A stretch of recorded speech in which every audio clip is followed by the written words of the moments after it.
Kita akan membahas tentang perencanaan strategik di minggu ketiga ini. Bagaimana proses kita menetapkan tujuan dan kemudian sebagaimana yang di materi yang sebelumnya bahwa yang namanya planning itu adalah you set up goals and decide how to achieve them. Menetapkan tujuan dan memutuskan gimana cara untuk meraih tujuan tersebut. Itu namanya planning. Sekarang bagaimana planning yang sifatnya strategik? Oke. Dalam materi ini kita akan membahas tentang apa itu perencanaan, definisi dan jenis perencanaan, merencanakan tidak merencanakan. Kemudian berikutnya adalah tentang bagaimana perencanaan strategis dan manajemen strategis, bagaimana perencanaan sebagai penetapan tujuan organisasi dan pengambilan keputusan. Pertanyaan untuk kita renungkan, apa hubungan kita dengan waktu dan bagaimana waktu bisa mempengaruhi keterampilan perencanaan kita? Jadi yang harus kita renungkan baik-baik adalah yang namanya kita merencanakan, maka kita tuh berpacu dengan waktu. Dan bagaimana waktu yang kita lalui itu bisa mempengaruhi keterampilan perencanaan kita. Artinya begini, setiap perjalanan waktu yang kita lalui itu harus mampu untuk meningkatkan kemampuan keterampilan perencanaan kita. Kita harus dengan senantiasa melakukan perencanaan, bahkan mungkin setiap hari kita melakukan sebuah perencanaan. Kita tetapkan tujuan hari ini, kita pengen mendapatkan ini, maka kita harus melakukan ini. Itu adalah tujuan dan kemudian langkah untuk mencapai tujuan tersebut. Itu yang dinamakan perencanaan. Karena ingat definisi perencanaan, you set up goals and decide how to achieve them. Anda menetapkan tujuan, sasaran atau target, goal, dan memutuskan bagaimana cara mencapai sasaran tersebut. Apakah menetapkan tujuan itu bisa Anda lakukan? Itu harus. Jadi misalkan hari ini, tujuan saya hari ini mau ngapain ya? Apa yang ingin saya tuju di hari ini? Oh, yang ingin saya tuju di hari ini, saya ingin meningkatkan kemampuan saya dalam bidang ilmu manajemen. Maka saya harus menetapkan dengan tujuan tersebut angka yang harus dilakukan. Apa itu? Saya hadir di dalam perkuliahan.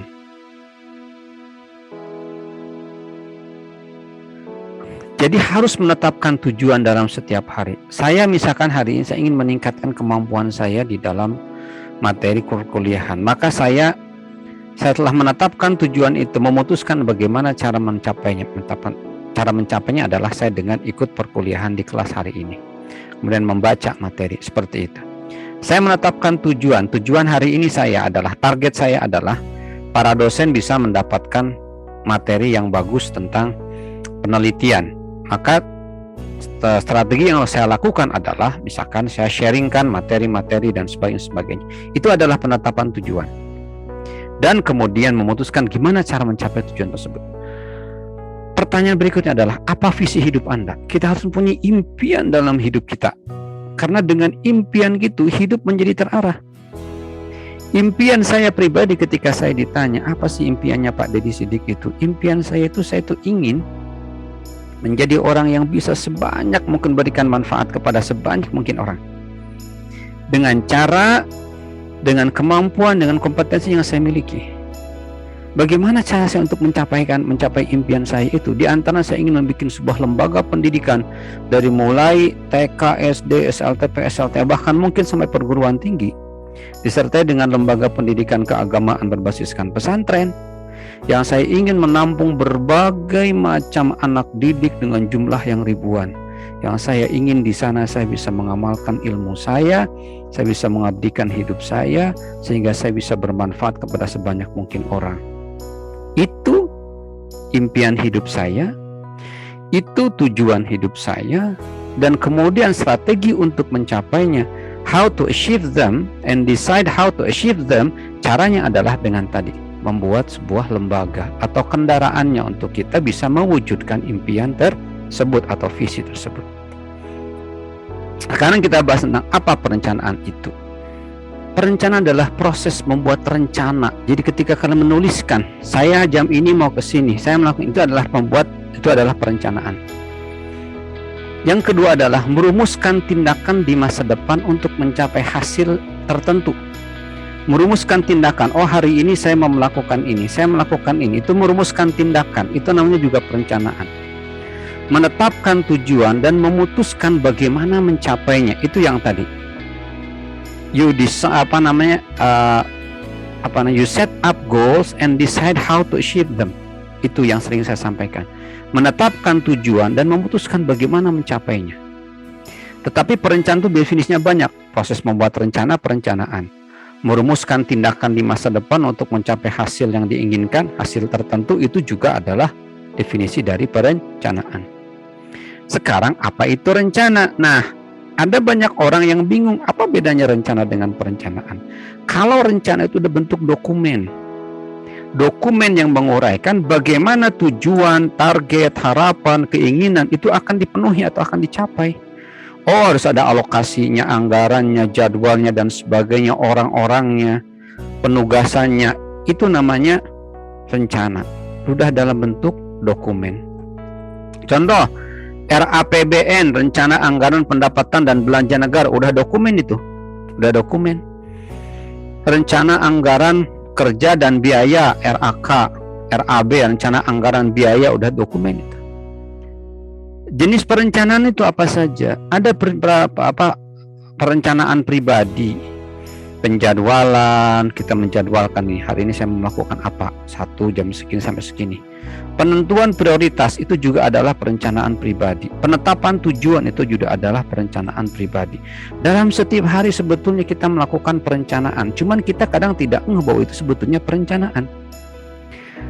Bagaimana caranya agar perencanaan yang kita lakukan itu menjadi terarah dan bagus? Kita harus tahu ilmunya. Ya ini, ilmu ini adalah akan bermanfaat buat Anda untuk melakukan perencanaan yang baik.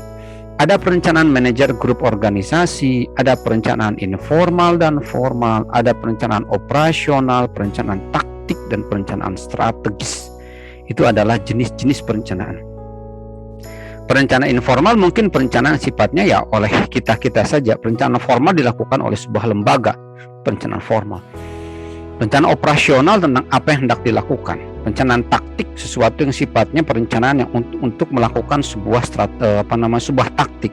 Apa yang harus dilakukan untuk mencapai sebuah target atau sebuah prestasi.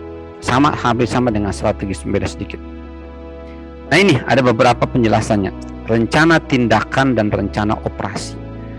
Rencana tindakan adalah tindakan yang diperlukan untuk mencapai tujuan yang dinyatakan, tujuan yang diungkapkan.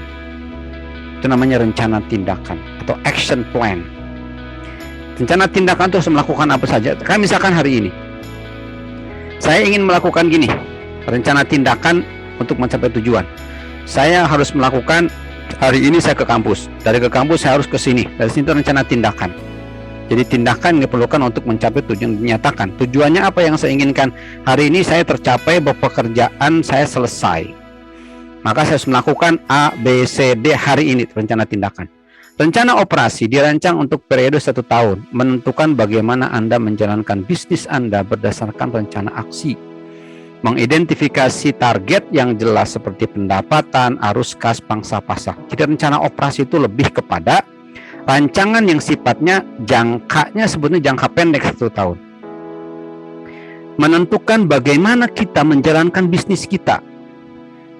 Kita tuh akan melakukan bisnis ini dengan cara online atau offline. Kalau misalkan online seperti apa? Promosinya dan sebagainya. Mengidentifikasi target yang jelas seperti pendapatan, arus kas, pangsa pasar di dalam rencana operasi kita dalam 1 tahun ini. Target kita pengen pendapatan sekian, arus kas kita pengen seperti ini, dan pangsa pasar kita ingin sekian persen untuk misalkan di kota Cirebon. Itu adalah rencana operasi, rencana yang dirancang selama 1 tahun bagaimana kita menjalankan bisnis kita selama 1 tahun berdasarkan rencana aksi. Rencana aksi kita melakukan penjualan dengan bentuk seperti ini, itu rencana aksi, rencana tindakan. Itu rencana operasi. Berikutnya, ada namanya standing plan, dikembangkan untuk kegiatan yang terjadi berulang kali selama periode waktu tertentu. Terdiri dari kebijakan, prosedur, dan aturan. Jadi, aturan, kebijakan, prosedur itu juga rencana, namanya standing plan. Jadi rencana yang tetap, yang stand, berdiri terus. Jadi sebetulnya aturan itu juga adalah rencana, ini namanya kan standing plan. Dia dibikin satu kali, tetapi untuk berulang-ulang kali diikuti. Yang kedua adalah kebijakan atau policy, menguraikan respons umum terhadap masalah atau situasi yang ditentukan. Kebijakan penerimaan mahasiswa baru itu adalah policy, kebijakan. Maka itu juga adalah bagian dari rencana sekali pakai. Ya. Berikutnya adalah prosedur. Rencana prosedur. Prosedur juga merupakan bagian dari rencana. Menguraikan respon terhadap masalah atau keadaan tertentu. Responnya tidak umum. Ini responnya lebih spesifik tentang bagaimana prosedur untuk melakukan penerimaan mahasiswa baru. Tadi kebijakan lebih umum, prosedur lebih spesifik. Aturan menetapkan persyaratan khusus tindakan. Aturan di dalam penerimaan mahasiswa baru. Pertama, mahasiswa baru harus begini. Calon mahasiswa baru harus mengikuti harus mengikuti kayak mahasiswa bimbingan baru, mabim, masa bimbingan, itu adalah aturan. Jadi ternyata kebijakan, prosedur, dan aturan, policy, procedure, and rule itu masing-masing mempunyai perannya masing-masing. Itu namanya standing plan. Standing plan ini terjadi kebijakan, prosedur, dan aturan. Itu namanya standing plan. Ini standing plan. Nah, sekarang rencana sekali pakai. Rencana yang dikembangkan untuk kegiatan yang tidak mungkin terulang di masa depan. Contoh program. Program itu mencakup berbagai proyek atau kegiatan. Contoh, di perusahaan Anda nanti kelak ketika Anda bekerja, ada namanya program pengembangan SDM. Proyeknya rencana dan ruang lingkup dan kompleksitas yang lebih sederhana dari program. Proyeknya adalah, pertama, tadi program kan pengembangan SDM perusahaan. Proyeknya adalah training. Proyeknya adalah kompensasi, peningkatan kompensasi, itu proyek-proyeknya. Program itu besar, berbagai proyek atau kegiatan, maka kemudian di bawah dari program itu ada proyek atau ada kegiatan. Program pengembangan SDM, kegiatannya pelatihan, kegiatannya apalagi misalnya dimagangkan. Yang itu adalah bagian dari program pengembangan SDM di perusahaan. Merencanakan atau tidak merencanakan. Kalau kita merencanakan, maka kita bisa terbantu diri kita untuk mengatasi ketidakpastian. Dengan kita merencanakan, membantu kita mengatasi ketidakpastian, itu poin utamanya. Dengan kita merencanakan, maka perencanaan itu membantu kita untuk mengecek kemajuan-kemajuan perkembangannya tercapai atau tidak tujuan kita. Dengan merencanakan, membantu kita mengkoordinasikan kegiatan. Kegiatan itu ketika direncanakan, ada yang penanggung jawabnya, maka membantu kita untuk mengkoordinasikan kegiatan.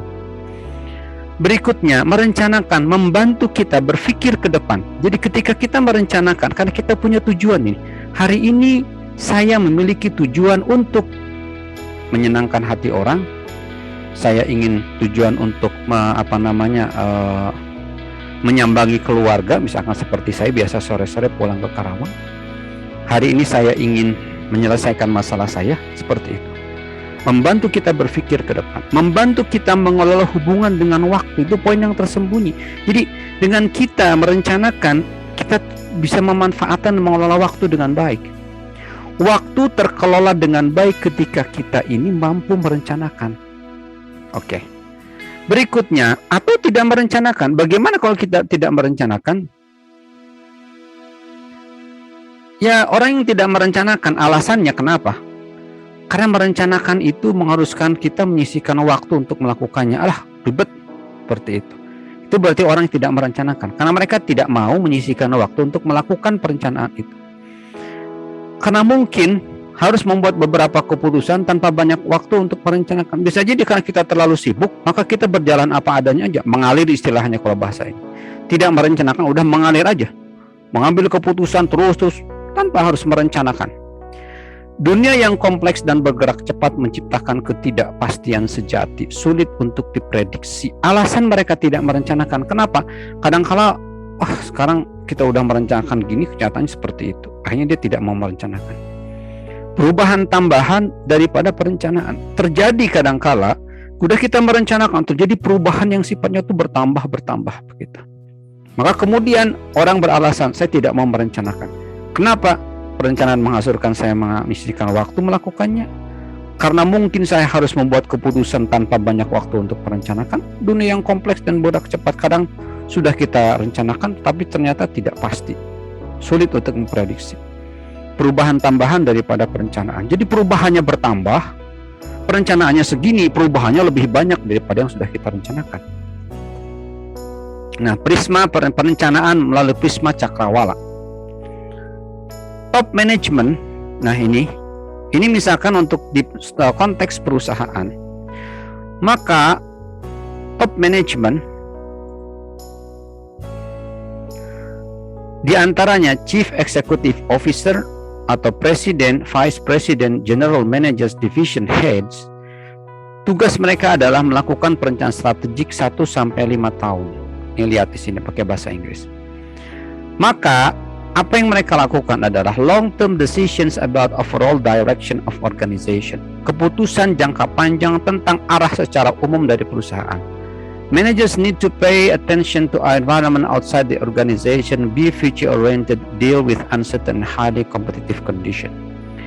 Bahwa manajer itu perlu untuk memperhatikan pada lingkungan di luar organisasi.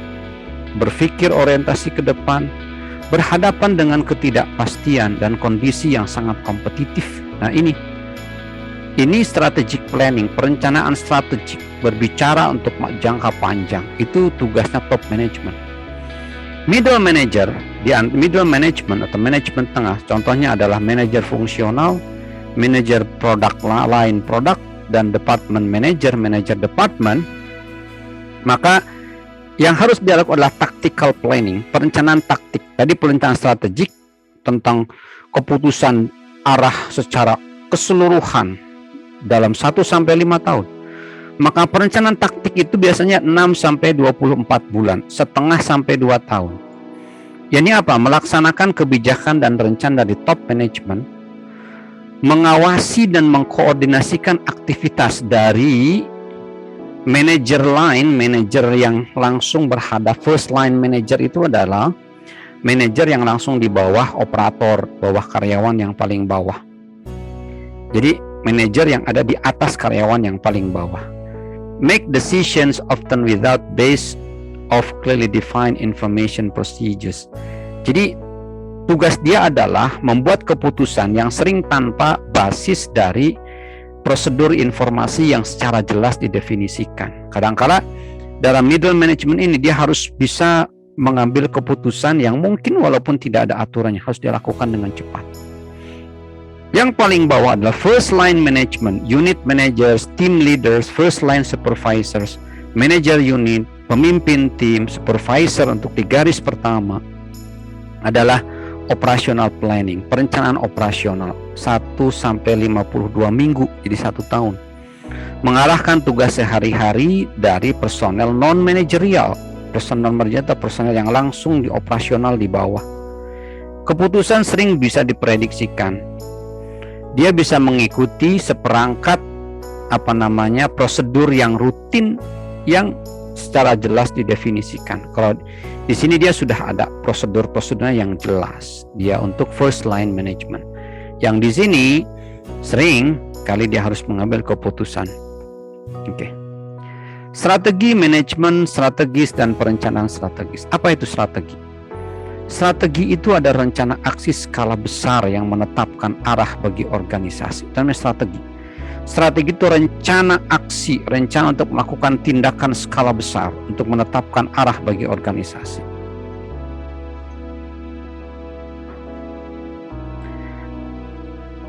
Sekarang apa itu manajemen strategis? Proses yang melibatkan manajer dari semua bagian organisasi dalam perumusan dan implementasi strategi dan tujuan-tujuan strategis. Itu manajemen strategis. Manajemen strategis adalah sebuah proses. Jadi kata-kata kuncinya adalah manajemen strategis adalah proses. Prosesnya apa? Melibatkan manajer semua bagian organisasi.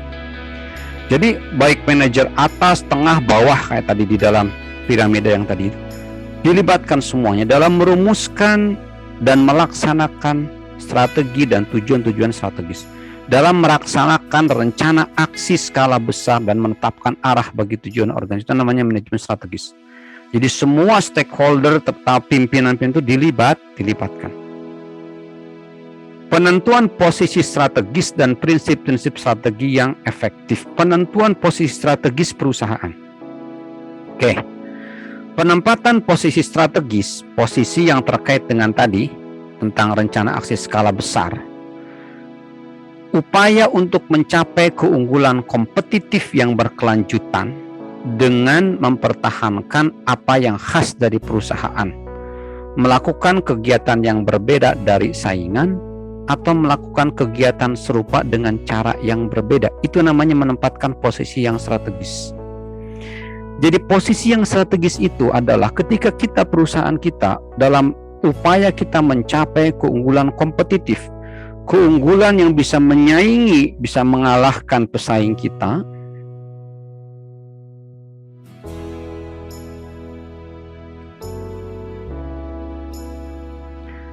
Kemudian mempertahankan apa yang khas dengan mempertahankan apa yang khas dari perusahaan. Yang khas itu apa? Melakukan kegiatan yang berbeda dari saingan atau melakukan kegiatan serupa dengan cara yang berbeda. Itu namanya penempatan posisi yang strategis. Yang khas dari perusahaan, misalnya nih UGJ, apa yang khasnya dari UGJ? UGJ itu mengangkat misalnya kearifan-kearifan lokal dalam penelitian dan pengembangannya, maka itu adalah yang khas. Melakukan kegiatan yang berbeda dari saingan, jadi melakukan sesuatu yang pesaing itu tidak melakukan, atau melakukan kegiatan serupa tapi dengan cara yang berbeda. Melakukan kegiatan serupa sama-sama memberikan pengajaran, tetapi cara pengajarannya berbeda. Itu namanya penempatan posisi strategis. Prinsip strategi yang efektif. Strategi adalah penciptaan posisi yang unik dan berharga. Strategi membutuhkan pertukaran di dalam bersaing, exchange dalam bersaing, melibatkan kecocokan di antara kegiatan. Jadi gini, strategi itu, prinsip strategi ini, strategi, ketika kita hendak melakukan strategi, maka pertama kita harus menciptakan posisi yang unik dan berharga. Ketika kita bikin perusahaan, katakanlah Anda ingin membuat semacam perusahaan konsultan dalam bidang akuntan publik, maka ciptakan posisi yang unik dan berharga. Bagaimana Anda menjadi seorang pemilik perusahaan konsultan publik memiliki posisi yang unik dan berharga, beda-beda dengan yang lain. Misalkan membutuhkan pertukaran dalam bersaing, kita perlu melakukan sesuatu yang berbeda, jadi pertukaran itu membutuhkan pertukaran dalam bersaing, exchange dalam persaingan, tukar menukar. Jadi bisa jadi memang dalam bersaing kita harus bisa tukar menukar dengan pesaing kita. Kita bisa mungkin mengambil langkah-langkah yang dilakukan oleh pesaing kita. Bisa jadi kita sendiri langkah kita dikopi oleh pesaing kita, itu biasa. Melibatkan penciptaan kecocokan di antara kegiatan. Jadi harus nyambung. Ketika kita melakukan kegiatan di dalam perusahaan, dalam pengembangan SDM, harus cocok juga dengan marketing. Cocok juga dengan bagian keuangan. Jadi nyambung semuanya, kecocokan di antara kegiatan. Strategi kita untuk meningkatkan omset, maka harus melibatkan SDM-nya ditingkatkan, marketingnya ditingkatkan, keuangannya juga diefisienkan, jangan terlalu boros seperti itu. Mengapa manajemen strategis dan planning strategis penting? Memberikan arahan dan momentum. Arah kita itu ditentukan oleh bagaimana kita mengelola secara strategis dan merencanakan strategis. Momentum itu semacam kesempatan yang harus kita ciptakan. Itu namanya momentum, kesempatan berharga. Momentum bisa kita ciptakan ketika kita melakukan manajemen strategis. Dengan manajemen strategis mendorong munculnya ide-ide baru karena kita mempunyai action plan yang jelas. Sehingga kita munculkan ide-ide baru untuk bisa menciptakan tadi posisi yang unik dibandingkan dengan pesaing kita. Posisi yang berbeda dibandingkan dengan pesaing kita. Mengembangkan keunggulan kompetitif yang berkelanjutan. Ya. keunggulan kompetitif itu terjadi ketika perusahaan dapat tetap unggul dalam 4 bidang. Oke. Unggul kompetitif yang berkelanjutan itu ketika perusahaan unggul dalam 4 bidang. Pertama, responsif terhadap pelanggan. Jadi kepada pelanggan itu responsif.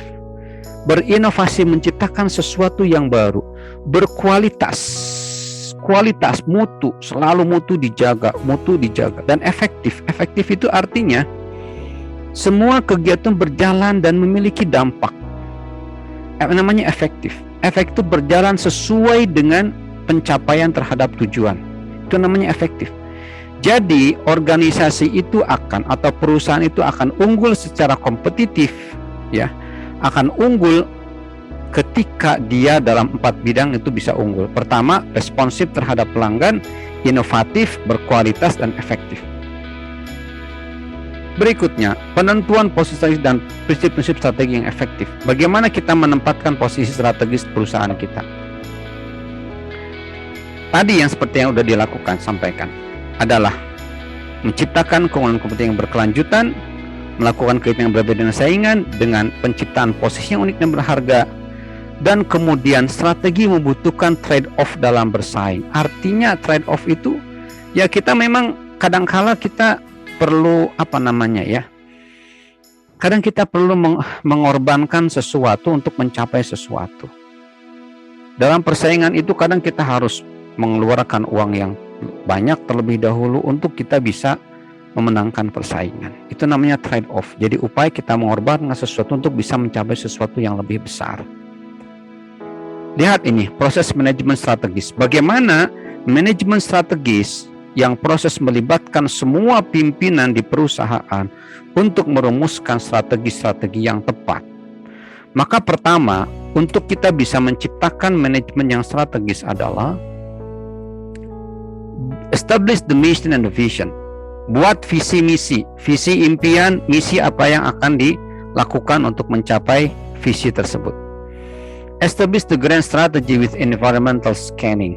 Jadi strategi besarnya apa? Dengan melakukan scan lingkungan. Melihat lingkungan sekarang, kayak misalkan lembaga pendidikan tinggi seperti UGJ. Maka harus ada strategi besar yang dilakukan. Untuk apa? Untuk bisa menjadikan UGJ ini kampus yang diminati. Dengan apa? Dengan melakukan scan lingkungan. Scan lingkungan itu dengan bisa jadi mengambil SWOT analisis SWOT, strength, weaknesses, opportunity, dan threat. Itu seperti itu. Environmental scanning.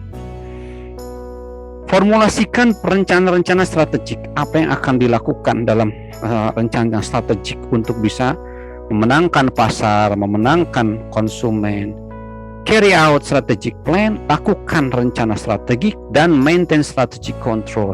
Jaga kontrol strategik. Jadi setelahnya kita rencana strategik itu kita lakukan di lapangan, dipelihara bagaimana mengontrol strategik tersebut gitu. Bisa jadi device actions if necessary based on feedback. Jadi bisa jadi kemudian direvisi aksi-aksi itu, di sini direvisi ketika memang diperlukan berdasarkan adanya feedback. Tadi, misi menyatakan tujuan organisasi, visi mengekspresikan apa organisasi tersebut seharusnya, kemana organisasi ini melangkah. Biasanya visi dulu, kemudian baru misi. Nah, sekarang bagaimana? Environmental scanning. Environmental scanning adalah pengamatan secara hati-hati terhadap lingkungan internal dan eksternal organisasi untuk mendeteksi tanda-tanda awal peluang dan ancaman yang bisa mempengaruhi rencana perusahaan. Dengan apa melakukan environmental scanning? Dengan PESTEL, Political, Economic, Social, Technological, Environmental, and Legal. Faktor politik, ekonomi, sosial, budaya, teknologi, lingkungan, dan hukum yang dapat mempengaruhi organisasi. Jadi ini kemudian di-scan. Ini benar dilihat bagaimana pengaruh politik, ekonomi, budaya, sosial, dan teknologi, lingkungan, dan hukum. Analisis SWOT. Ya, bisa jadi kita dengan mengenali kekuatan, kelemahan, kesempatan, dan ancaman yang bisa mempengaruhi organisasi. Anda tinggal lihat aja di internet tentang bagaimana analisis SWOT itu dilakukan. Ini contoh analisis SWOT. Inside matters, analysis of strengths and weaknesses nih. Ini adalah inside di dalam perusahaan. Kekuatan bisa jadi proses pekerjaan, organisasi, budaya, staff, kualitas produk, kapasitas produksi, image, sumber daya keuangan, dan persyaratan keuangan, level-level layanan, dan hal-hal internal lainnya. Ini merupakan strength, kekuatan. Sementara kelemahan itu masih dari dalam.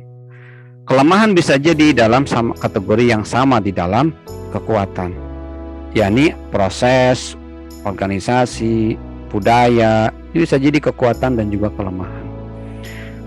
Kesempatan di luar, hal-hal yang sifatnya luar, di luar perusahaan. Bisa jadi segmen pasar, analisis segmen pasar, analisis kompetisi dan industri, pengaruh teknologi terhadap organisasi, analisis produk, pengaruh pemerintah, dan urusan-urusan eksternal lainnya. Ancaman bisa jadi dengan kategori yang sama sebagaimana diungkapkan dalam kesempatan. Contoh misalkan analisis segmen pasar, ini adalah kalau outside matters, ini opportunity and threat. Ini adalah dari aspek luar perusahaan. Perencanaan sebagai pengaturan tujuan organisasi. Goals atau tujuan adalah hasil atau target yang diinginkan oleh individu, kelompok, atau keseluruhan organisasi. Goal memandu keputusan manajer dan membentuk kriteria yang menjadi tolak ukur hasil kerja. Jadi goal itu memandu kita. Goal itu tujuan besar. Seperti dalam sepak bola, goal itu kan tujuan akhir.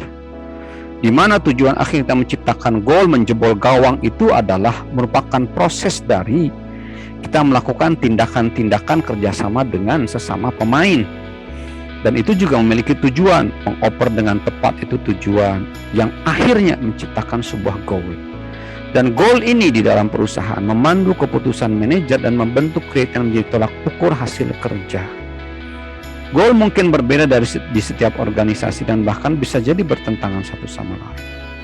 Bagaimana goal yang bagus? Pertama harus yang smart, spesifik. Tujuan kita, goal kita misalkan ingin mencapai pangsa pasar di Cirebon dengan pangsa pasarnya misalkan 50% untuk produk kita. Itu goal, spesifik. Dapat diukur tadi 50% pangsa pasarnya. Attainable, dapat dicapai dengan kemampuan kita, sumber daya yang kita miliki, uang yang kita miliki, uang yang kita miliki, kita bisa mencapainya. Results oriented, berorientasi pada hasil, selalu fokusnya kepada hasil, pencapaian, prestasi. Dan target.